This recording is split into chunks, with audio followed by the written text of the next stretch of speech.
Something that's often come up when teaching is a situation where someone's learned a bass line off of an album, and they got the notes right, and the rhythm pretty accurate, but it's still not quite feeling right or sounding like it does on the album, and it's not laying very well on the bass.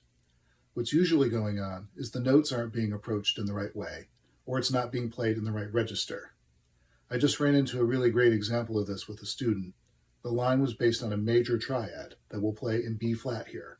So the notes are B flat, D, and F. I'll play it slowly at first and then up to tempo.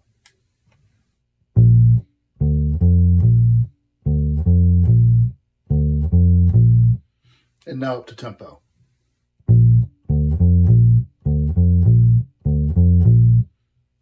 So if someone's saying that line to you, or you read it in a chart or something like that, that's a really good way to play the line. It sounds and feels good played in that position, just like that. But in the context of the album that we had been talking about, the line was played more like this.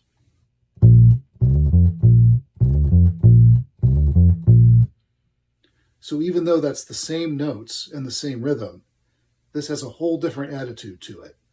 Sliding up to the D, grabbing the F, and going back down to the B flat make that line what it is. And it's really different than playing it in position, as opposed to this. Stuff like this can be pretty subtle and tricky to chase down sometimes, but it's really worth it. Not only do you learn the neck really well, but you get the most out of your time when learning lines off records because you're learning the line more accurately, and you're building your vocabulary as you do it. If you're having a hard time figuring out exactly how and where a line is being played on the neck, try following it a little bit further through the chords. That can often help connect some dots, and you can figure out how it's all being approached. As an example, let's take that line that we just played and add another chord afterwards. So we'll go from B flat to G minor now. This time though, I'll start in a different position, at the first fret on the A string.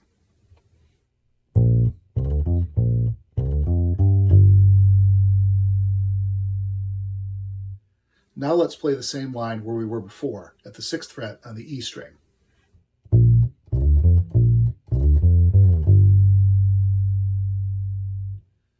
So this line sounds good played in either position, but there are some differences.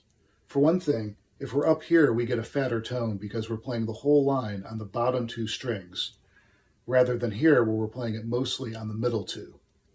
Another big difference is when we move to the G chord. If these notes are long and connected, it's in position down here. But we need to do a big slide to connect them if it's up here. So if you were learning this line off of a recording and you could for sure hear that those notes on the G chord were connected, but you didn't hear the slide, you would know that it was being played down here.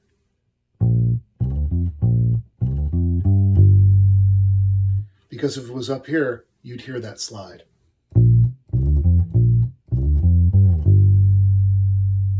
If when we went to the G chord, it was instead a short note and then a long note, we could play it effectively in either position.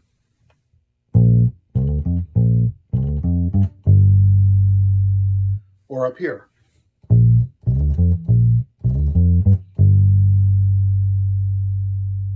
In that case, the tone that you were going for and where the line goes next would help determine the best place to play it.